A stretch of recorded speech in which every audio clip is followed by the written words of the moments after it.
প্রশ্নটা হচ্ছে, শেখ হাসিনা ইস্যু সহ অন্যান্য বিষয়ে প্রধানমন্ত্রী তারেক রহমানকে ভারতের প্রধানমন্ত্রীর সঙ্গে কথা বলবেন কিনা, ভারতের পক্ষ থেকে কি তেমন কোনো আগ্রহ দেখানো হচ্ছে, এমনটাই কোনো ইঙ্গিত পাচ্ছি কিনা আমরা, আলোচনায় বসার কোনো ক্ষেত্র তৈরি হচ্ছে কিনা, যদিও যদি এমনটা হয়ে থাকে সেক্ষেত্রে শেখ হাসিনা ইস্যুতে সরকারের বার্গেনিং পয়েন্ট কি কি হতে পারে? 2 মিনিট। মাননীয় স্বরাষ্ট্রমন্ত্রী স্পষ্ট করে ঠিক কথাটি বলেছেন। আমার ধারণা গোটা দেশবাসী মাননীয় স্বরাষ্ট্রমন্ত্রীর এই অবস্থানের সাথে একমত। আমরা আমাদের প্রতিবেশীর সাথে বন্ধুত্বপূর্ণ সম্পর্ক চাই, সুসম্পর্ক চাই, মর্যাদাপূর্ণ সম্পর্ক চাই। আমাদের প্রতিবেশীকেও বাংলাদেশের সাথে সুসম্পর্ক, মর্যাদাপূর্ণ সম্পর্ক, বন্ধুত্বপূর্ণ সম্পর্ক চাইতে হবে।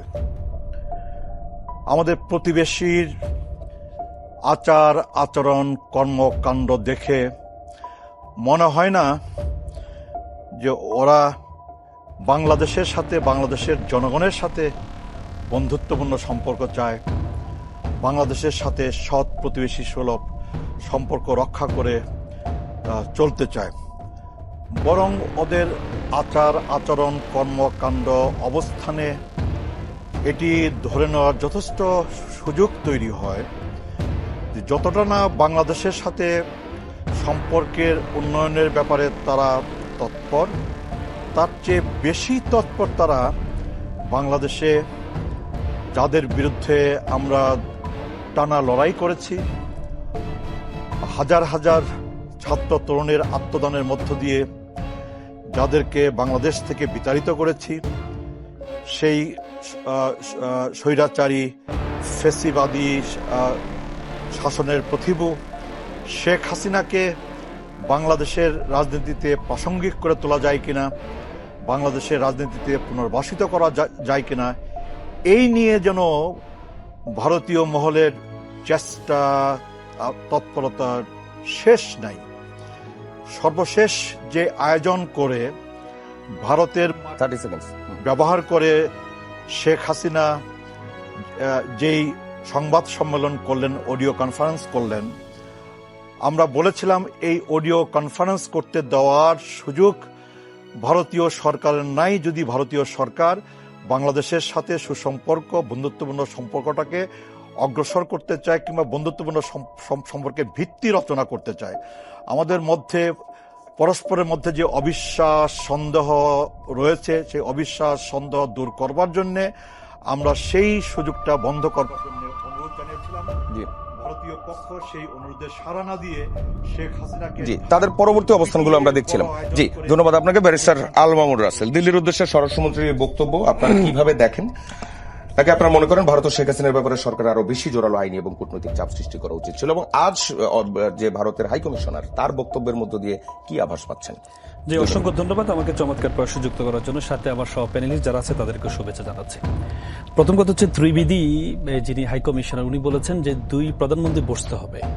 মানে মনে হচ্ছে যেন আমাদের 2 দেশের মধ্যে যুদ্ধ হয়েছে, যুদ্ধ পরবর্তীতে শান্তি আলোচনার জন্য বসতে হবে। মনে হচ্ছে ইসরায়েল ইরান যুদ্ধ হয়েছে বা কোল্ড ওয়ারের স্থায়ী যুদ্ধ হয়েছে, পরবর্তীতে 2 পক্ষ বসে যখন মুখ দেখাদেখি হবে তখন কি তাদের এই যে ঝামেলাটা শেষ হবে। কেন বসতে হবে? আমাদের সাথে ভারতের কি হয়েছে? আমাদের এই ছাত্র জনতার সকলে আন্দোলন করে স্বৈরশাসককে সরিয়েছে, ফ্যাসিস্ট সরকারকে সরিয়েছে। ভারতের এত গাত্রদাহ কেন? তাদের কষ্ট কোথায়? তাদের কষ্ট এখানেই, কারণ তারা তাদের যে পালিত যিনি তারা মুখ্যমন্ত্রী ধরুক বা পালিত একজন নেত্রী পালিয়ে গিয়েছে, এই জন্য তাদের খারাপ লাগছে। এই জন্য তারা আমাদের ভিসা বন্ধ করে দিয়েছে, এই জন্য তারা আমাদের বাণিজ্য বন্ধ করে দিয়েছে। তাদের সাথে আমাদের আহামরি কিছু হয়নি। তারা আমাদের একজন নির্বাচিত সরকারের একজন উপদেষ্টা যাচ্ছে, সেই কি বলে রাষ্ট্রীয় প্রোটোকল নিয়ে, সেখানে তারা বাধা প্রদান করছে। তার মানে কি? তারা তো আমাদের সাথে সুসম্পর্ক চাচ্ছে না। তারা আমাদের দণ্ডপ্রাপ্ত একজন আসামি, যিনি ফাঁসির দণ্ডপ্রাপ্ত, সে আসামিকে দিল্লির মতো জায়গা বসে সেখানে সাংবাদিক সম্মেলন করার সুযোগ করে দিচ্ছে। কিন্তু সবচেয়ে বড় কথা হচ্ছে, সরকারের পক্ষ থেকে স্টেটমেন্টটা দিয়েছে, এটা বোল্ড স্টেটমেন্ট দিয়েছে, এর জন্য সরকারকে আমরা ধন্যবাদ জানাই। সাথে সাথে আরো চমৎকার হতো যদি দিল্লি যে হাই কমিশনার, ভারতের হাই কমিশনকে ডেকে যে কেন তাকে সুযোগ করে দেওয়া হয়েছে, বাংলাদেশ সরকার বলার পরেও তাকে যে সাংবাদিক সম্মেলন করার সুযোগ করে দেওয়া হয়েছে, আমাদের যে 2013 সালে যে বন্দি বিনিময় যে চুক্তি আছে, সেই চুক্তি যে ভায়োলেশন করেছে, সেটা হাই কমিশনারকে ডেকে সরকার যদি হাই কমিশনকে ডাকতে পারতো, তাহলে আমরা সরকারকে আরো বেশি ধন্যবাদ দিতে পারতাম। কিন্তু সরকার সেই জায়গা পারেনি, ব্যর্থ হয়েছে। স্টেটমেন্টটা দিয়েছে, এই জন্য সকলের পক্ষ থেকে যারা বোল্ড স্টেটমেন্ট, ইতিপূর্বে এমন স্টেটমেন্ট কিন্তু আমরা দেখিনি পররাষ্ট্র মন্ত্রণালয় থেকে, যেটি দিয়েছে, এই জন্য আমরা তাদেরকে ধন্যবাদ জানাই। কিন্তু সাথে সাথে হাই কমিশনারকে আপনি দেখেছেন, আমাদের এখান থেকে যারা অপরাধ করে তারা পালিয়ে গিয়ে ভারতকে অবস্থান করে। হাদির হত্যাকারী কারা? কোথায় পালিয়ে গিয়েছে? আপনি তো মমতা ব্যানার্জি বক্তব্যের মাধ্যমে প্রমাণিত হয়েছে যে হাদির হত্যাকারী কারা ছিল, কারা পরিকল্পনা ছিল, এবং যারা হত্যাকারী গুলি করেছে তারা কোথায় পালিয়ে গিয়েছে। তো সুতরাং আপনি বন্দি প্রত্যাবর্তন নীতি যেটা আছে 2013 সালে বাধ্যতামূলক করে দেওয়া হয়েছে, সুতরাং তাদের সন্ত্রাসী যদি আসে, এটা বাধ্যতামূলক, আমরা তাদেরকে ফেরত দিব, আর আমাদের সন্ত্রাসী যদি তাদের কাছে যায় তারা ফেরত দিবে না। তার মানে এটা কোন নীতি? এটা কোন পররাষ্ট্র নীতি? এই পররাষ্ট্র নীতি আমরা কখনো ভারত থেকে আশা করি না। তো সুতরাং আমি মনে করি সরকারকে আরো বোল্ড অবস্থান, আমাদের স্বরাষ্ট্রমন্ত্রী যেটি বলেছেন, পররাষ্ট্রমন্ত্রীর জায়গা থেকে সেটি বলতে হবে, তাদের নির্বাচন, তাদের হাই কমিশনারকে ডেকে এনে আপনার বক্তব্যটা পেয়েছে আবুল হাসান রুবেল, এনসিপির আহ্বায়ক নাহিদ ইসলাম, তিনি বলছেন জুলাই জাদুঘরে ভারতীয় আগ্রাসনের চিত্র নেই, বিএনপি হয়তো ভারতকে ভয় পাচ্ছে, তাই এগুলো সরিয়ে ফেলছে। তার অভিযোগ, জুলাই জাদুঘর থেকে সীমান্ত হত্যার একটি সেগমেন্ট সরিয়ে ফেলা হয়েছে, সেখানে সীমান্তে ভারতীয় বিএসএফ রাতে হত্যাকাণ্ডের শিকার ভাই বোনদের একটা তালিকা ছিল, ফেলানির একটা ভাস্কর্য ছিল, মোদী বিরোধী আন্দোলনের কিছু স্মৃতি ও ছবি ছিল, সেটাও সরিয়ে ফেলা হয়েছে। প্রশ্নটা হচ্ছে, ভারত রিলেটেড এইসব কিছু সরিয়ে ফেলার কারণ কি হতে পারে? জাদুঘরের জায়গা না হওয়া, নাকি নাহিদ ইসলাম যা অভিযোগ করেছেন তেমন কিছু? 2 মিনিট। ধন্যবাদ। আমি প্রথমত বলি যে আসলে এই যে শেখ হাসিনার বক্তব্য বিষয়ে বলি, শেখ হাসিনাকে যে বক্তব্য দিয়েছে এটা সম্পূর্ণভাবে আসলে বাংলাদেশের যে অনুরোধ সেটা তারা রাখেই নেই, এবং আসলে যে ভিত্তিতে তারা ওইখানে শেখ হাসিনাকে থাকতে দিয়েছে তারও আসলে লঙ্ঘন। তারা ওইখানে বলেছে যে তারা মানবিক কারণে আশ্রয় দিয়েছে, তারা তো রাজনৈতিক আশ্রয় দেয়নি, এবং ভারতের আইনেই আসলে রাজনৈতিক আশ্রয়ের কোনো ব্যাপার নাই। সেক্ষেত্রে শেখ হাসিনাকে যে এই বক্তব্য দিয়ে দেওয়াটা এটাকে আসলে একটা বার্তা হিসাবে দেখতে হবে। অর্থাৎ এটা আপনি প্রথমে তাকে দিয়ে বলানোর পরে তারপরে এটাকে আবার মিনিমাইজ করার জন্য আবার একটু মানে ওইটাকে প্রলেপ দেওয়ার জন্য বলবেন যে 2 প্রধানমন্ত্রী সব বসলে সব এক হয়ে যাবে, এইটা আসলে কোনোভাবে গ্রহণযোগ্য কোনো পররাষ্ট্রনীতি হতে পারে না। পররাষ্ট্রনীতির ভিত্তিটা খুব স্পষ্ট হতে হবে এবং পরস্পর সম্মানজনক হতে হবে। জুলাই জাদুঘরের আমি জানি যে এখনো পর্যন্ত কাজ চলমান, ফলে ওইখানে কি কি আরো থাকবে, কি কিভাবে আরো আসবে সে বিষয়ে আমি এখনো পর্যন্ত মানে নিশ্চিত না যে আর কি কি থাকবে।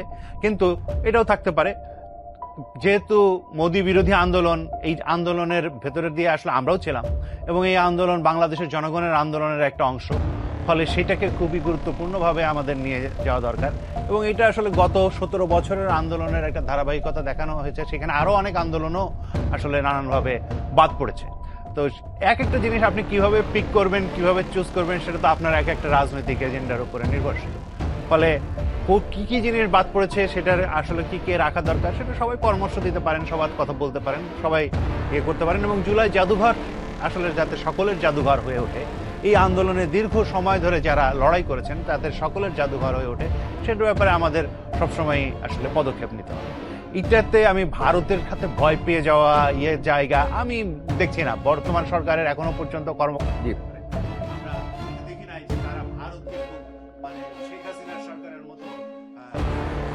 আপনার বক্তব্যটা পেয়েছি। এস এম সাইফ মুস্তাফিজ, ঠিক একই বিষয়ে আপনার কি মতামত হবে? জুলাই জাদুঘর এবং অমিত ত্রিবেদীর বক্তব্য এবং গতকাল স্বরাষ্ট্রমন্ত্রী যে আমার বক্তব্য হচ্ছে যে ব্রিক্সে কিন্তু যাচ্ছেন না। জি, সালাউদ্দিন আহমেদ বিএনপি, মানে স্বরাষ্ট্রমন্ত্রী সালাউদ্দিন আহমেদ, তারপর আমাদের বিএনপি বা তারেক রহমান, আমাদের বর্তমানে যিনি প্রধানমন্ত্রী আছেন, তারা ভারত বিষয়ে যাই বলছে না কেন, আমার কাছে এখন মনে হচ্ছে স্টান্টবাজি। কারণ তারা অলরেডি একটা হচ্ছে যে নেগোসিয়েশনের টেবিলে কিন্তু তারা আছে। তা না হলে নির্বাচনের আগের দিন পর্যন্ত যেই ফেলানির ভাস্কর্য জুলাই গণঅভ্যুত্থান স্মৃতি জাদুঘরে ছিল, যেই ভারত বিরোধী আন্দোলনের একটা আলাদা সেকশন ছিল, বর্ডার ক্লিয়ারিং রুম নামে আলাদা একটা রুম ছিল, তো এগুলো তো কিউরেশন করে প্রধান উপদেষ্টা ইউনুস স্যার সহ সবাই মিলে কিন্তু এটা দেখতে গিয়েছিল এবং আমাদেরও দেখা সৌভাগ্য হয়েছিল সেই প্রত্যেকটা সেকশন নাই করে ফেলা হয়েছে। তাহলে কিসের ভয়ে, কাদের সাথে এই এত মানে ভয় বা আপোষের জায়গাটা তারা করে এটা সরিয়ে ফেললো? সালাউদ্দিন আহমেদ হয়তো বা টেলিভিশনে অনেক বড় বড় কথা বলেন, কিন্তু ঠিকই আমরা দেখতে পাচ্ছি যে ভারতে আবার হচ্ছে যে শেখ হাসিনা কিভাবে প্রেস কনফারেন্স করার সুযোগ পাচ্ছে। তারা একটা প্রেস রিলিজ দিয়ে যদি মনে করে যে বাংলাদেশের পররাষ্ট্রনীতির জায়গায় বিএনপি বর্তমানে স্ট্রং একটা পজিশন হোল্ড করছে, এটা রং। কারণ এই যে এই সিম্পল একটা উদাহরণের জায়গাটা তারা কিন্তু এটা অ্যাড্রেসও করছে না। জুলাই স্মৃতি জাদুঘরে আপনারা দেখবেন যে সংসদে এটা নিয়ে কথা হয়েছে, যে আমরা বলেছিলাম যে এটা স্বায়ত্তশাসিত প্রতিষ্ঠান হওয়া দরকার, কিন্তু আমরা দেখলাম সেটা সংস্কৃতি মন্ত্রণালয়ের আন্ডারে নিয়ে সেখানে সরকারি ব্যক্তিরা যারা হচ্ছে যে বিএনপির সাথে রিলেটেড, তারা এটাকে একদম দলীয় একটা জাদুঘরে পরিণত করার চেষ্টা করছে। এবং আমরা দেখতে পাচ্ছিলাম যে আমরা যেদিন আমরা কালকে তো দেখতে গিয়েছিলাম, সেখানে জুলাই কেন্দ্রিক যে ইনসিডেন্টগুলো আছে সেটা মনে হচ্ছিল যে আগের দিন লাগিয়েছে, তার আগে ছিল না। যারা প্রত্যক্ষদর্শী এই 2 দিনে গিয়েছে তারা বলেছে যে এই সেগমেন্টটা তারা রেখেছিল না। তো যেটা হচ্ছে যে বিএনপি নির্বাচনে জয়লাভ করার আগের টাইমটা ছিল, সেখানে একরকম পজিশন ছিল এবং পরবর্তীতে ভারতের এই আগ্রাসনের জায়গাটা একদম মুছে ফেলেছে। এখন দেখেন এই জুলাই বা আওয়ামী লীগের ফ্যাসিবাদ হয়ে ওঠার পেছনে ভারতের একটা তো বড় অবদান আছে। আমরা যেরকম মুক্তিযুদ্ধকে ধারণ করি, পাকিস্তানের যে অপশাসন, পাকিস্তান আমাদের উপরে যা অত্যাচার করেছে সেটাকে 30 সেকেন্ডস। তার জন্য তো আমাদের কূটনৈতিক সম্পর্ক নষ্ট হচ্ছে না।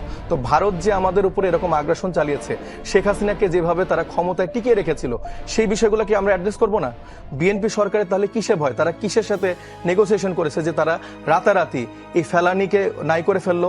আমার তো মনে হয় যে আসিফ মাহমুদ সজীব ভুইয়ার বদলতে আমাদের যে গুলশানে যেই রাস্তার নাম ফেলানি এভিনিউ হয়েছে, আমার মনে হচ্ছে বিএনপি কয়েকদিন পর সেটাও সরিয়ে ফেলবে। তো বিএনপির যে এই আপোষকামী মনোভাব ভারতের প্রতি, এটা তো বাংলাদেশ চায় না। বাংলাদেশ চায় সমতার সাথে সম্পর্ক, জি ন্যায্যতার সাথে সম্পর্ক। জি, মোস্তাফিজুর রহমান বাবুল, যেই আলোচনাটা আসলো আপোষকামী সম্পর্কের কথা বলা হচ্ছে, জুলাই জাদুঘরের সেই আগ্রাসন বিরোধী যে নিদর্শনগুলো, সেই জিনিসগুলো না রাখারও কথা বলা হচ্ছে। যদিও রুবেল ভাই বলছিলেন যে এটা একটা কন্টিনিউয়াস প্রসেস, হয়তো বা জিনিসগুলো আসতে পারে। আপনি কি একটু আশ্বস্ত করবেন যে এই বিষয়গুলো থাকবে কিনা? একটু জানতে হবে, একটু বুঝতে হবে আর কি। বাংলাদেশের মানুষ বিএনপিকে কেন পছন্দ করে? 1975-এর 15ই আগস্টের পরে এই বাংলাদেশের মানুষের জনপ্রিয় রাজনৈতিক দল হিসেবে বিএনপি আবির্ভূত হয়েছে। বিএনপির রাজনৈতিক অবস্থানের কারণে বাংলাদেশের মানুষ কখনই মনে করে না ভারতের প্রশ্নে বিএনপির কোনো আপোষকামিতা আছে। আস্তে বলবেন। হ্যাঁ, বাংলাদেশের মানুষ কখনই মনে করে নাই যে বিএনপি ভারতকে ছাড় দিয়ে বাংলাদেশের মাটিতে রাজনীতি করে। বাংলাদেশের প্রশ্নে, স্বাধীনতার প্রশ্নে, সীমান্তের প্রশ্নে, আমাদের ন্যায্য অধিকার হিস্যার প্রশ্নে বিএনপি বারে বারে জন্মলগ্ন থেকে সোচ্চার হয়েছে বলেই বাংলাদেশের মানুষ বিএনপিকেই আরো 1 মিনিট দিবেন। সবকিছুতেই বিএনপি স্টানবাজি করছে, এই সস্তা বক্তব্য, এইটা বাংলাদেশের মানুষ এই জুলাই আগস্ট উত্তর রাজনীতিতে এটা আশা করে না। মানুষ পরিবর্তন চায়, রাজনৈতিক বক্তব্যে পরিবর্তন চায়, রাজনৈতিক শব্দে পরিবর্তন চায়, ভাষায় পরিবর্তন চায়, উচ্চারণে পরিবর্তন চায়, বিশ্লেষণে পরিবর্তন চায়। এটা মানুষ জুলাই আগস্ট উত্তর এই বাংলাদেশে এটা আশা করে মানুষ। ভারতের মাটিতে বসে খুনি শেখ হাসিনা সংবাদ সম্মেলনে বক্তব্য রাখলেন। এই সংবাদ সম্মেলনের আয়োজন করবার পরে আমাদের পররাষ্ট্র মন্ত্রণালয় ভারতীয় হাই কমিশনারকে ডেকে বলেছিলেন যে এই আয়োজন বন্ধ করেন, এবং তারপর আমাদের স্বরাষ্ট্রমন্ত্রী, আমাদের দলের স্থায়ী কমিটির সদস্য জনাব সালাউদ্দিন আহমেদ এই বক্তব্যগুলো আমরা পাচ্ছিলাম। বলেছেন যে হাসিনা কার্ড 20 সেকেন্ড হবে। কোনটা বলেন আপনি? আরেকবার বলেন। কোনটা বলুন? এটা 1 মিনিটের মধ্যে বলবেন। এই জাদুঘর এখনো পূর্ণাঙ্গ রূপ পায় নাই। আমি গতকাল ইউটিউবে আমি অনেকক্ষণ ধরে 36 দিনের জীবন্ত ইতিহাস, জীবন্ত কাহিনী আমি আপনার প্রত্যক্ষ করেছি। মানে এই স্মৃতি জাদুঘরে সংরক্ষিত এবং প্রদর্শিত জুলাই আগস্টের 36 দিনের যে একটা সচিত্র একটা প্রতিবেদন, সেটা আমি প্রত্যক্ষ করেছি। এবং আমি বিশ্বাস করতে চাই যে এই জুলাই স্মৃতি জাদুঘরে কেবল 36 দিনের জীবন্ত ইতিহাসই তুলে ধরা হবে না, আমাদের 52 ভাষা আন্দোলন, আমাদের 62 শিক্ষা আন্দোলন, 69 গণ অভ্যুত্থান, আমাদের মুক্তিযুদ্ধ উত্তর বাংলাদেশে আমাদের শিক্ষার সংগ্রাম, গণতন্ত্রের সংগ্রাম, বিশেষ করে 90-এর ঐতিহাসিক ছাত্র গণ অভ্যুত্থান, বিশেষ করে 17 বছর মানে আপনার বক্তব্য অনুযায়ী এই বিষয়গুলো আসবে।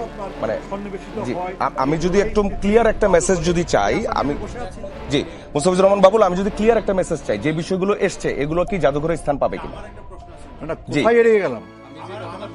আবুল হাসান রুবেল একটা প্রশ্ন করবেন। ছিল ফেলানির ভাস্কর্য ছিল, আমি বললাম মোদি যে বিরোধী সকল আন্দোলনের আলাদা একটা কিছুই- সেগমেন্ট ছিল, সেটা অলরেডি কিউরেটেড ছিল। সকল কিছুই যেন জুলাই স্মৃতি জাদুঘরে আমাদের জাতির ইতিহাসের সাথে সম্পৃক্ত, আমাদের দেশবাসীর গৌরব উজ্জ্বল সংগ্রামের সাথে সেই ইতিহাসগুলো কিন্তু সম্পর্কিত আছে। সকল ঘটনা প্রবাহী এই যেন ইতিহাসটা কেন? জুলাই আমি স্মৃতি এখন জাদুঘরে সন্নিবেশিত হয়, আমাকে প্রশ্ন সেই করেছেন। জায়গাটাতে আমি একমত। মুস্তাফিজুর রহমান বাবুল এটা বলেছেন। এখন আমার প্রশ্নটা খুব সহজ আবুল ছিল। হাসান রুবেলের একটা প্রশ্ন আছে। আপনাদের বিএনপি আমার রাজনৈতিক প্রশ্ন আছে, ইতিহাস আমার নিয়ে কিন্তু প্রশ্নটা কথা একটু হয়। আপনি তো সাইদ বিএনপি রাজনীতির সাইদ ইতিহাস নিয়ে মুস্তাফিজ। প্রশ্ন করেন, জি। বিএনপি অবস্থান নিয়ে তো আপনি প্রশ্ন করেন, সেটাই আপনি আপনাদের বিএনপি ইতিহাস জানেন না। আপনাদের অবস্থান যদি ভারত মুস্তাফিজুর রহমান বিরোধী বাবুল, বা আমরা একটু ভারতের সময় সাথে নেই। আবুল আপোষ হাসান না রুবেল, হয়, আপনার একটা প্রশ্ন তাহলে আছে। আপনারা কেন এটা জি। মুছে ফেললেন? আমার প্রশ্ন ছিল সাইদ- কোন সাইদ জায়গায় মুস্তাফিজ। আপনি এই প্রশ্নটা এড়িয়ে গেছেন। কোনটা মুছে ফেলছি? আচ্ছা, আপনার এই প্রশ্নের উত্তরটা দেওয়ার সুযোগ আছে। অপেক্ষা করুন, আবুল হাসান রুবেল আপনাকে একটা প্রশ্ন করবে। জি। হ্যাঁ বলেন।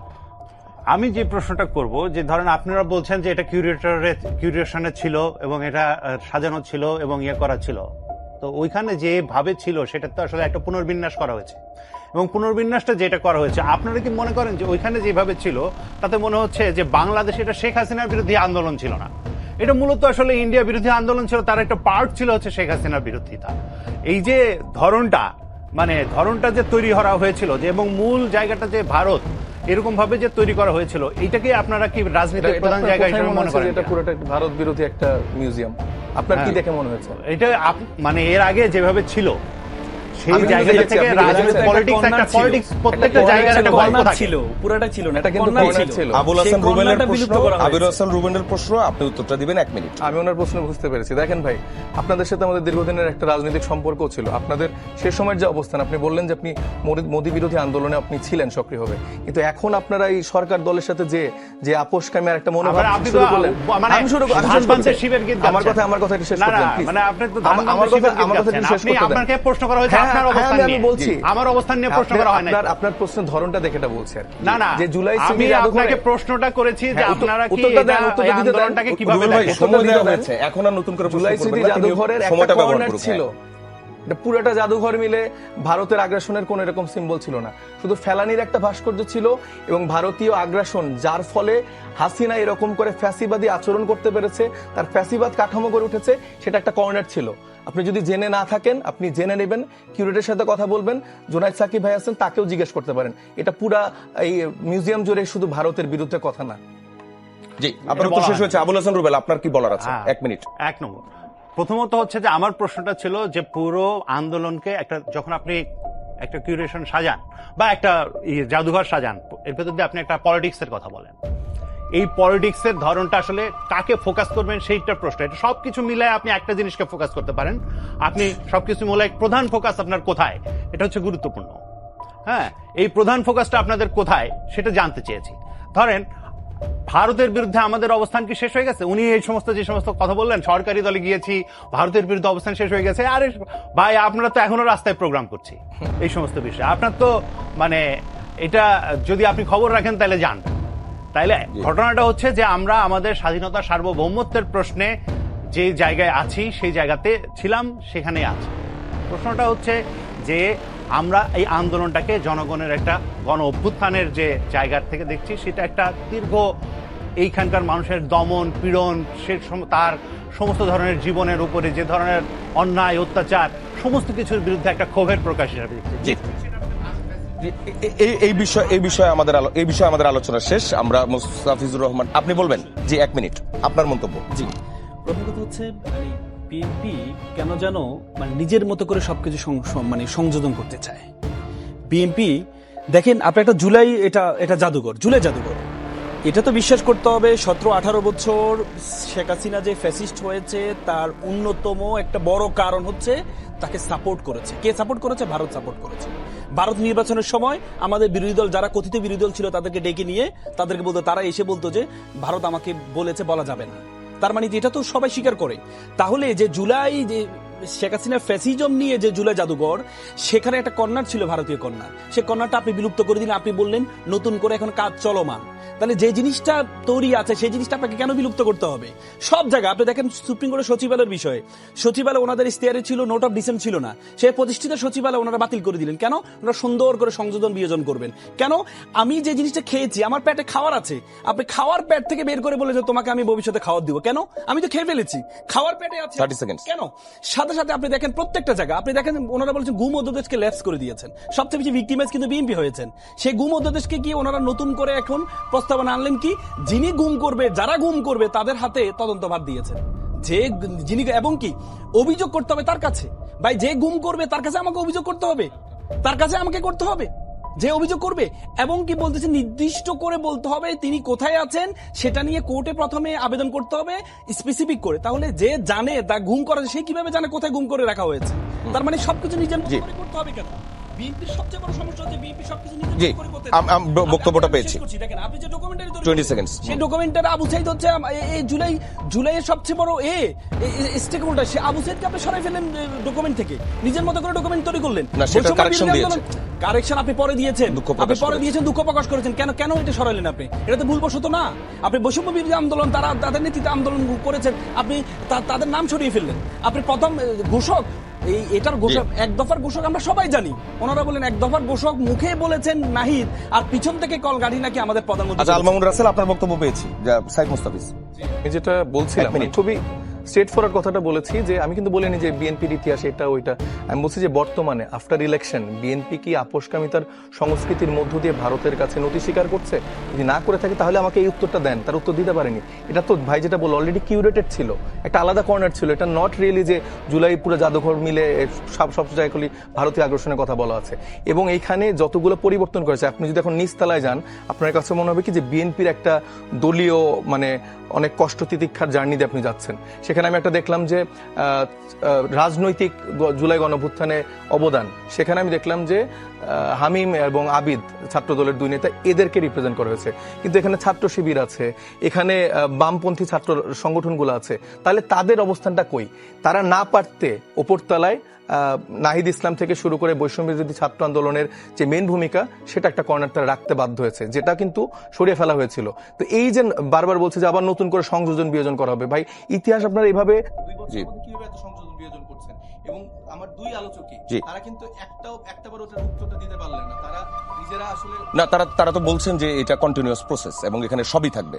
এটা বাংলাদেশের আন্দোলনের যেটা ছিল সবগুলো জিনিসই এটার মধ্যে থাকবে। প্রতিষ্ঠিত জিনিসকে তাহলে সরাই ফেলে এটা কিভাবে কন্টিনিউশন প্রসেস থাকে?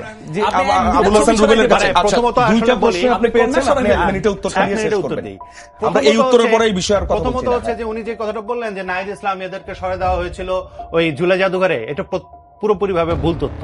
কারণ আমি আগের দিন দেখে এসেছি এবং পরের দিন দেখছি একই জিনিস আছে। হ্যাঁ, এটা একটা ভুল তথ্য, এটা জাতির সামনে ভুল তথ্য থাকা উচিত না। এটা প্রথমত পরিষ্কার করা দরকার। 2 নম্বর হচ্ছে, হ্যাঁ, না পারতে স্টান্টবাজি, এই কথাগুলো বলে সবসময় একটা নেগেটিভ দিয়ে শুরু করার যে জায়গাটা, এটা আমি খুব বেশি দেখছি আর কি। এটা আমার কাছে মনে হয় যে নতুন গণতান্ত্রিক সংস্কৃতি নির্মাণের জন্য খুব বেশি সহায়ক না। 2 নম্বর। 3 নম্বর হচ্ছে, আমি যেই কথাটা বলতে চাচ্ছি সেটা হচ্ছে যে ধরেন আপনি একটা জুলাই জাদুঘর করছেন বা জুলাইয়ের সংগ্রাম করেছেন বা সমস্ত কিছুই বলেন, আপনি এখানে ইন্ডিয়া থাকবে, এখানে থাকবে, শেখ হাসিনা থাকবে, এখানে গুম খুন থাকবে, এখানে বিভিন্ন ধরেন সংগ্রাম তো আসলে বহু দিন ধরেই হয়েছে। তাহলে এই সংগ্রামের প্রত্যেকটা অংশেরই তো আসলে থাকবে। ধরেন কিভাবে শিবিরের ছেলে মেয়েদেরকে আসলে নিয়ে আসবে? শিবিরের ছেলে মেয়েরা তো কোথাও কোনো প্রকাশ্যে কোনো আন্দোলন সংগ্রাম করে নাই, তাহলে তাদেরকে নিয়ে আসবে কিভাবে? জামায়াতে ইসলামী তার যে নেতৃত্বে একটা মিছিল সংগ্রামের খুব বেশি যে আছে দেব না, তো জুলাইয়ের সময়ও আপনি দেখবেন না যে তাদের ব্যানারে কোনো কিছু হয়েছে, এরকম কিন্তু দেখবেন না। হ্যাঁ, কি এড়িয়ে যাচ্ছি বলেন? এটা কেন সরানো হলো এটা বলেন, একবারও তো কেউ উত্তর দিতে পারছেন না। তারা তো বলছেন যে এটা আর request বলছি হতেই তো পারে। এটা তো আবার নিয়ে আসা হবে, এটা হচ্ছে মানে আবার নিয়ে আসা এর হবে, মানে একবার সংযোজন, সরিয়ে বিয়োজন, ফেলেছেন, এর ভেতরে আপনারা আবার কিছু নিয়ে বাদও আসবেন। যেতে পারে, নতুন নিয়ে আসা এই হতে যে পারে। গুম অধ্যাদেশগুলোর মতো করে নতুন করে আইন হ্যাঁ আনবেন। হ্যাঁ, অবশ্যই। জি। তাই তো আপনি যখন ক্ষমতায় যাবেন তখন আপনার মতো করে আপনি করবেন তো। বিএনপি যা করে গেছে আবুল তা হাসান করলে রুবেল, আপনি ধন্যবাদ। ক্ষমতায় আমরা যাবেন। মোস্তাফিজুর রহমান বাবুলের কাছে ফিরছি প্রধানমন্ত্রীর সফরের রাজনৈতিক সমীকরণ নিয়ে। প্রধানমন্ত্রী চট্টগ্রাম সফরে গিয়ে জামায়াতের হেফাজত ইসলামের আমিরের সঙ্গে সাক্ষাৎ করলেন। জামায়াতের প্রভাব ঠেকাতে হেফাজতকে কাছে টানছে বিএনপি, এমন খবর গণমাধ্যমে আসছে। নির্বাচনের আগে হেফাজত ইসলাম প্রকাশ্যে বিএনপিকে সমর্থনও দিয়েছিল। আজ প্রধানমন্ত্রী হেফাজতের শীর্ষ নেতাদের সঙ্গে সাক্ষাৎও করলেন। এটা কি জামায়াতকে রাজনৈতিকভাবে চাপে রাখাই বিএনপির হেফাজতের কাছে টানার কৌশল কিনা? 2 মিনিট। না, জামাতকে রাজনৈতিকভাবে চাপে রাখার কৌশল না। হেফাজতের সাথে বিএনপির সম্পর্ক নির্বাচনের আগেও ছিল, এখনো সম্পর্ক আছে। মাননীয় প্রধানমন্ত্রী চট্টগ্রামে গেছেন, চট্টগ্রামে গিয়ে উনি আপনার হেফাজতের নেতা বাবু নগরীর সাথে আপনার ওনার মাদ্রাসায় গেছেন, ওনার সাথে সাক্ষাৎ করেছেন, ওনার কাছ থেকে দোয়া নিয়েছেন, ওনাকে দোয়া করেছেন। এটা ওনার একটা রাজনৈতিক অবস্থান, ওনার এই অবস্থানটা আগেও ছিল, এই নতুন কোনো অবস্থান না। আমরা কাউকে আপনার চাপে ফেলার কৌশল নিয়ে আমরা অগ্রসর হচ্ছি না। আমাদের সামনে অনেক চ্যালেঞ্জ আছে।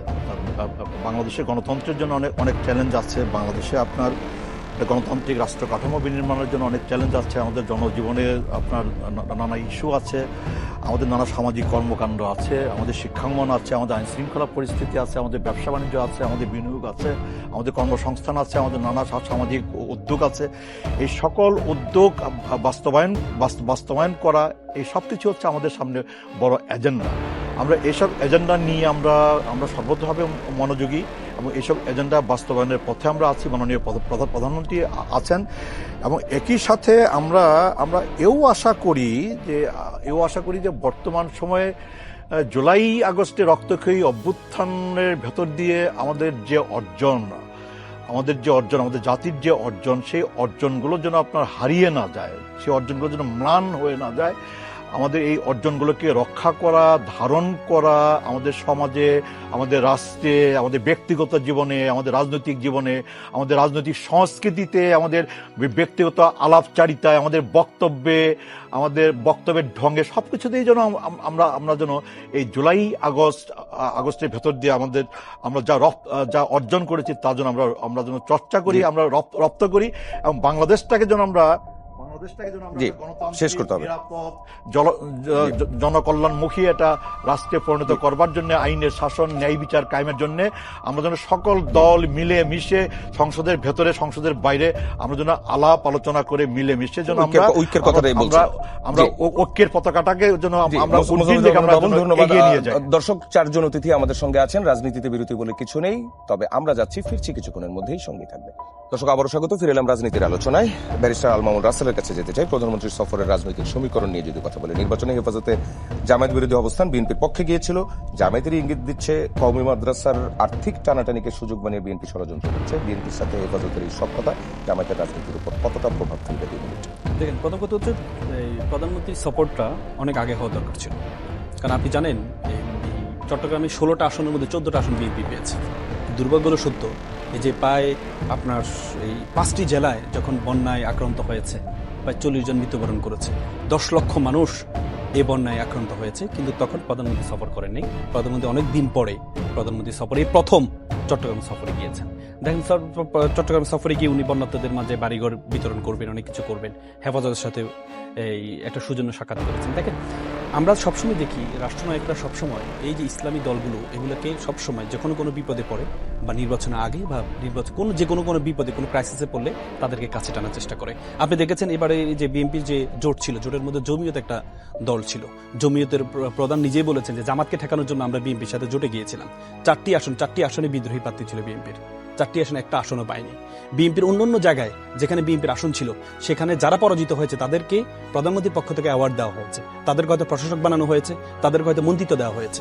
কিন্তু জমিয়তের যারা পরাজিত হয়েছে, বিদ্রোহী প্রার্থীর জন্য যারা পরাজিত হয়েছে, তাদেরকে কোনো অ্যাওয়ার্ড দেওয়া হয়নি, তাদেরকে কোথাও নিয়োগ করা হয়নি, তাদের কোথাও মন্ত্রিত্ব দেওয়া হয়নি। তার মানে এই যে এই আলেমদেরকে কাজে লাগিয়েছে, কিন্তু পরে কাজে লাগানোর পরে আবার ছুড়ে ফেলে দেওয়া হয়েছে। তো সুতরাং এটা আমরা সবসময় দেখি যে রাষ্ট্রনায়করা এই কাজগুলো সবসময় করে, কিন্তু আমাদের আলেমরা বা আমাদের যারা এই আলেম সমাজ আছে তারা এই জিনিসগুলো রাষ্ট্রনায়কের বিষয়গুলো বুঝতে পারে না। আমরা এর আগে দেখতাম যে এরশাদ সাহেব দেখবেন সবসময় নির্বাচনের আগে হলে উনি বিভিন্ন মাজারগুলোতে যেতেন, বিভিন্ন জায়গাগুলোতে যেতেন। তো সুতরাং আলেমদেরকেও বুঝতে হবে যে কখন কাকে কিভাবে ব্যবহার করা হয়। যদি জমিয়তকে সেভাবে মূল্যায়ন করা হতো তাহলে আমি বলতাম যে না, আজকে সরকারের শুধুমাত্র তাদেরকে কাজে লাগানো না, তাদেরকে শুধু ব্যবহার করা না, তাদেরকে দিয়ে ওনারা কোনো পরিকল্পনা আছে, কিন্তু সেই কোনো বড় ধরনের কোনো পরিকল্পনা আমরা দেখিনি। এই জন্যই আমরা আসলে এই যে আজকে যে সফরটা, এই সফরটা আমি প্রথমেই বলেছি, এই সফরটা অনেক আগে হওয়া দরকার ছিল। বন্যায় যখন আক্রান্ত হয়েছে বিরোধী দলের নেতা গিয়েছেন, জি। প্রধানমন্ত্রীকে ওই শেষ করবেন। চট্টগ্রামের মানুষ প্রধানমন্ত্রীকে আশা করেছেন, কারণ 16টা আসনের মধ্যে 14টা আসন তারা পেয়েছে, জি। তাদের প্রধানমন্ত্রীকে দিয়েছে। আপনার কিন্তু সেটা বক্তব্য পায়নি। শেষে আবুল হাসান রুবেলের কাছে আসি। হেফাজত ইসলামের বিরুদ্ধে মামলা প্রত্যাহার, ধর্মীয় ইস্যুতে গুরুত্ব দেওয়ার যে দাবিগুলো আসছে সেগুলোকে বিএনপি অগ্রাধিকার দিচ্ছে, এর রাজনৈতিক ফায়দা কি? 2 মিনিট। ধন্যবাদ। প্রথমে আমি বলি যে ধরেন মানে যে বিপদে পড়লে নির্বাচনের আগে এগুলো তো এখন নাই। তা এখন প্রধানমন্ত্রী গেছেন, সাক্ষাৎ করেছেন, এটা একটা সৌজন্য সাক্ষাৎ হিসেবেই আসলে প্রথমত দেখা দরকার। এটাকে রাজনৈতিক ফায়দার জায়গা হিসেবে না দেখে বরং আসলে সৌজন্য সাক্ষাৎ হিসেবেই দেখা দরকার। এবং হেফাজত আসলে তো যদি আপনি প্রথম থেকে দেখেন যে বাংলাদেশে আসলে জামায়াত ইসলামী কিন্তু আসলে কওমি ধারার উপরে নির্ভরশীল দল না। এটা অনেক আগে থেকে এটা আমরা সবাই জানি। কওমি ধারার উপরে নির্ভরশীল দল না, কওমি ধারার দলগুলো আসলে জামায়াত ইসলামের প্রধান স্টেকও না। এবং এইটা নতুন করে আমার আর বিশ্লেষণ করার কিছু নাই। ফলে জি। এইটার সাথে আমি রাজনৈতিক উদ্দেশ্যের চাইতে আমি অনেক বেশি দেখি আচ্ছা, যে আপনার এই আসলে- উত্তরটা এসছে, আমি এর সঙ্গে আরেকটা প্রশ্ন যোগ করি, একটু টাইমারটা পজ রাখবেন, আমরা আবার এখান থেকে চালু করতে চাই। সেটা হচ্ছে বৈশ্বিক বাজারে জ্বালানি সংকট মোকাবেলায় 10 বছরের জন্য একটা মাস্টার প্ল্যান করতে চাচ্ছে সরকার, এবং এটা বলা হচ্ছে এটা সংসদেই উপস্থাপন করা হবে। সরকারের মেয়াদ তো 5 বছর, পরের সরকার যে সেটা কন্টিনিউ করবে সেটার গ্যারান্টি কি? নাকি ব্যাক অফ দ্য মাইন্ডে এমন কিছু কাজ করছে যে 10 বছর ধরেই বিএনপি সরকার দেশ চালাবে? শেখ যে হাসিনা কোনো যেরকম মনে সরকার করতেন, যখন 1 মিনিট। পরিকল্পনা করে, এরকম মাস্টার প্ল্যান করে, তখন ধরেন ব্রিটিশরা যখন মাস্টার প্ল্যান করেছিল তখনও 300 বছরের কথা মাস্টার প্ল্যান করেছিল।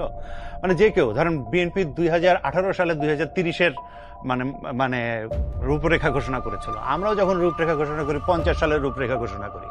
কারণটা কি? আমি কোন জায়গায় পৌঁছতে চাই এটা সামনে যখন থাকে তখন আসলে এটা জায়গা থাকে। সরকারের জায়গা থেকেও কিন্তু সরকার তাই করে, 5 সালা পরিকল্পনাও করে, তারপরে আবার এটা আবার ধরেন 10 বছর মেয়াদী পরিকল্পনা করে, মহাপরিকল্পনা করে। ধরেন একটা প্রকল্প শেষ হওয়ার সাথে সময়ের সাথে এটা সম্পর্কিত না, বা এটা সরকারের মেয়াদের সাথেও সম্পর্কিত না। ধরেন আমি চাই বাংলাদেশে নবায়নযোগ্য জ্বালানির উৎসটাকে বাড়াতে, এটা ধীরে ধীরে ধীরে ধীরে বাড়াবেন। ধরেন ওনারও মানে ইশতেহারে আছে, ওনারও ইশতেহারে আছে, আমারও ইশতেহারে আছে, ওনারও ইশতেহারে আছে, সকলের ইশতেহারে আছে। তাহলে এইটা আসলে আমাদের একটা সাধারণ নীতি হিসাবে আমি যখন গ্রহণ করবো, এটা সরকারের উপরে নির্ভর করে না, বরং ওইখানে কি কি ধরনের আসলে আমি উদ্যোগ নিলাম, সেটা কতদূর এগোলো, সেই এগোনো জায়গা থেকে আসলে।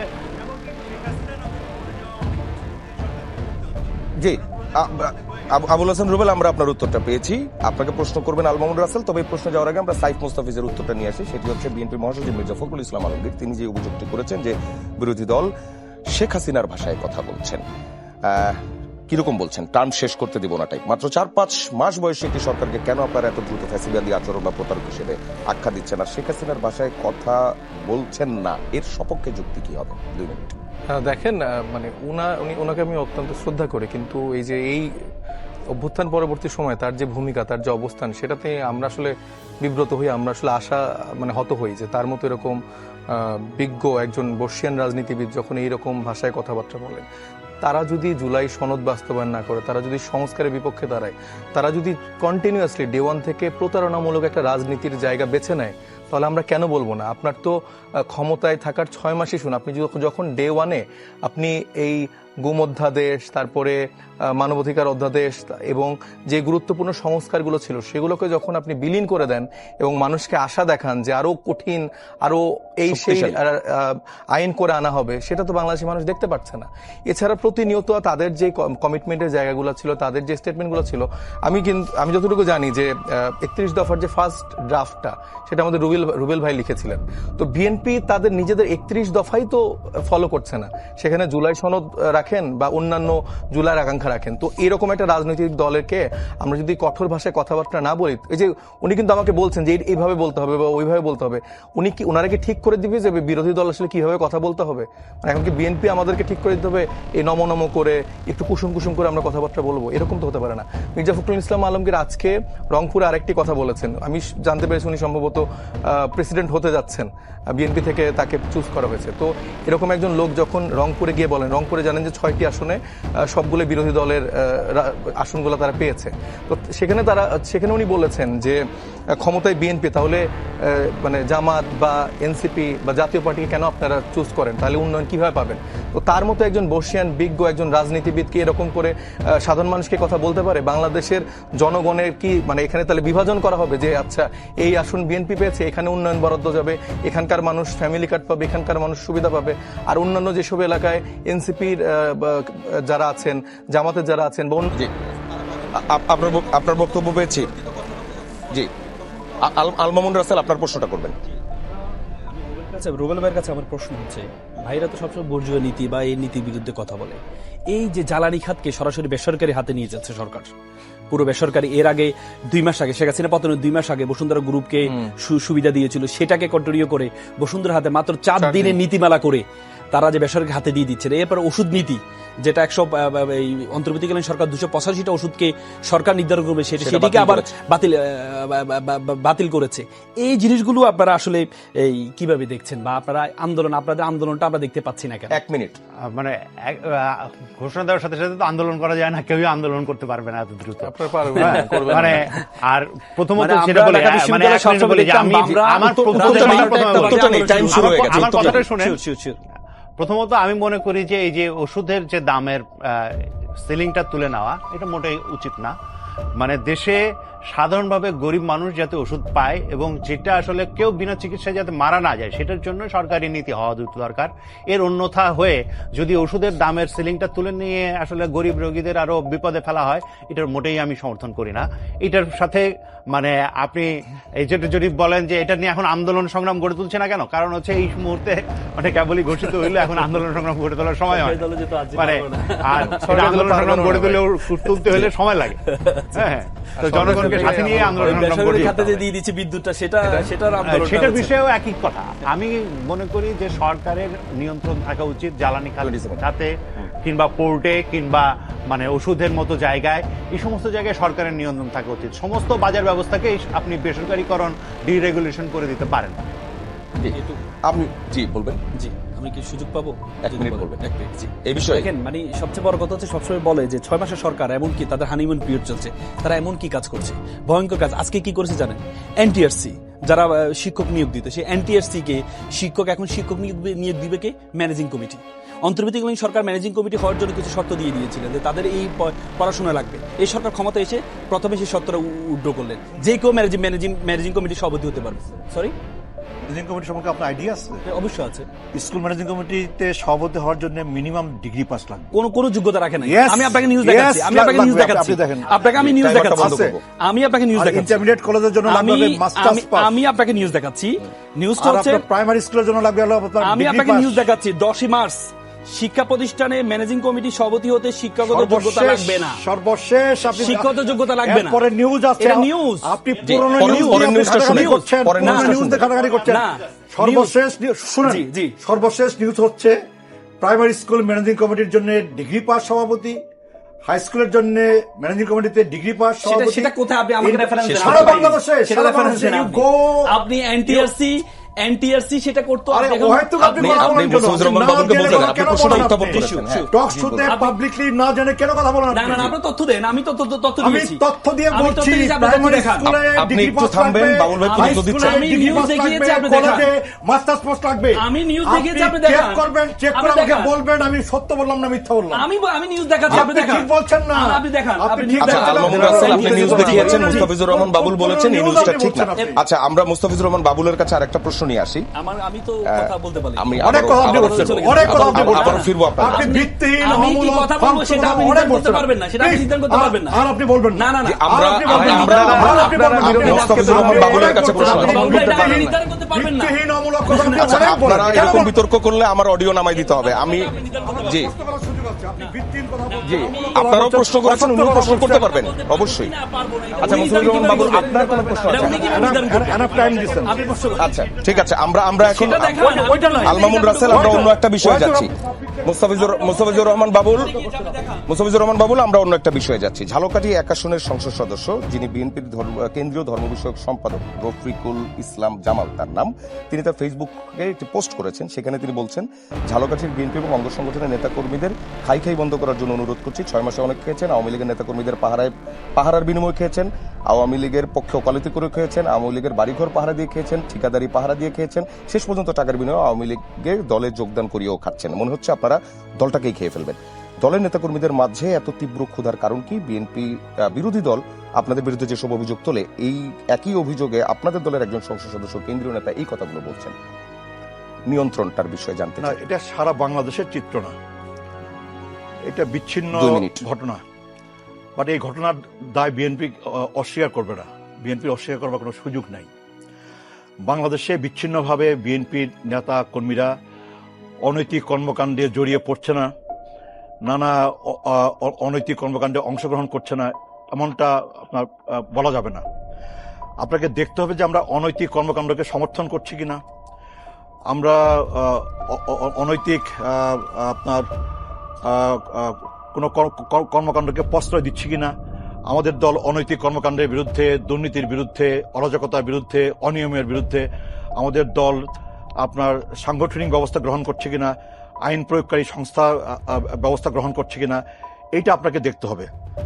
আপনার জুলাই আগস্টের রক্তক্ষয়ী অভ্যুত্থানের পরে এই অনৈতিক কর্মকাণ্ডে জড়িয়ে পড়বার অভিযোগে সারা বাংলাদেশে কিন্তু 8 থেকে 10,000 নানা পর্যায়ের নেতা কর্মীকে বিএনপি বহিষ্কার করেছিল, এবং সেই বহিষ্কারের প্রক্রিয়া কিন্তু অব্যাহত আছে। আপনার যেখানেই অনিয়ম পাওয়া যাবে, যেখানেই আপনার অনৈতিক কর্মকাণ্ডের অভিযোগ পাওয়া যাবে, সে যেই হোক, যত বড় নেতাই হোক, তার বিরুদ্ধে দল কঠোর অবস্থানে ছিল, কঠোর অবস্থানে আছে, এবং তাকে আপনার তার বিরুদ্ধে দল আপনার সাংগঠনিক ব্যবস্থা গ্রহণ করবে, এবং তার বিরুদ্ধে আইন প্রয়োগকারী সংস্থাও যেন আইনি ব্যবস্থা গ্রহণ করে সেই পরামর্শ সেটাও কিন্তু আইন প্রয়োগকারী সংস্থাকে দলের পক্ষ থেকে দেওয়া হয়েছে।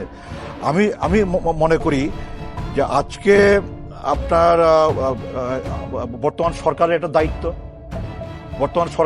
আমরা সরকারে আছি, আমাদের দায়িত্ব অনেক বেশি। জনগণের অনেক প্রত্যাশা, জনগণের অনেক চাওয়া পাওয়া আমাদের কাছে। জনগণ চায় আপনার দুর্নীতিমুক্ত বাংলাদেশ, জনগণ চায় আপনার একটা অনৈতিক কর্মকাণ্ড মুক্ত বাংলাদেশ, জনগণ চায় ন্যায় বিচার, জনগণ চায় ইনসাফ, জনগণ চায় শৃঙ্খলা, জনগণ চায় আপনার একটা সহজ সরল সহনীয় জীবনযাপন, এবং তার জন্যে জনগণ চায় জনজীবনে যে সমস্যা সংকট আছে তার একটা সমাধান। তার জন্য বর্তমান সরকার প্রধান জনাব তারেক রহমান, ওনার আন্তরিকতা কোনো ঘাটতি নাই। ওনার প্রতিদিনের যে কর্মকাণ্ড, ওনার প্রতিদিনের যে উদ্যোগ কর্মসূচিতে আমরা জনগণ আশ্বস্ত, জনগণ আশাবাদী। আমি বিশ্বাস করি জনাব তারেক রহমানের উপর আমাদের ভরসা রাখবার সুযোগ আছে, আস্থা রাখবার সুযোগ আছে, এবং জনাব তারেক রহমান নেতৃত্বে যেই বাংলাদেশের স্বপ্ন আমরা দেখি, একটি গণতান্ত্রিক বাংলাদেশ, একটি নিরাপদ বাংলাদেশ, একটি বৈষম্য মুক্ত বাংলাদেশ, একটি অনাচার মুক্ত বাংলাদেশ, একটি আপনার ন্যায় বিচার ভিত্তিক বাংলাদেশ, আইনের শাসনের বাংলাদেশ, সেই বাংলাদেশ কায়েমে আমরা এগিয়ে যেতে সক্ষম হব। আইনের যে প্রস্তাবিত অর্থাৎ খসড়ার যে কথাগুলো আসছে, আলোচনার মধ্যেই বেশ কয়েকবার চলে এসছে, এটার বিষয়ে আসলে কি হবে বলেন? আমাদের অবস্থানটা খুব পরিষ্কার। 1 মিনিট।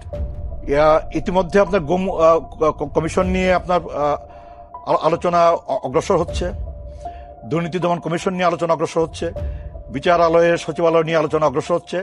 আমার ধারণা যে আপনার সামনে আগামী মাসে সংসদের যে অধিবেশন বসবে, সেই অধিবেশনেই এই গুম কমিশন সংক্রান্ত, দুর্নীতি দমন কমিশন সংক্রান্ত, আপনার বিচারালয়ের সচিবালয় সংক্রান্ত আপনার আইনের খসড়া এটা সংসদে উত্থাপন করা সম্ভবপর হবে, এবং সংসদে উত্থাপন করার মধ্য দিয়ে সংসদে অংশগ্রহণকারী এবং সংসদে যারা অংশগ্রহণ করছে না তাদের সকলের মতামত নিয়ে, সকলের সাথে আলাপ আলোচনা করে, সবাইকে সম্পৃক্ত করে একটা বাংলাদেশের উপযোগী একটা কার্যকর আপনার গুম কমিশন, আপনার একটা কার্যকর দুর্নীতি দমন কমিশন,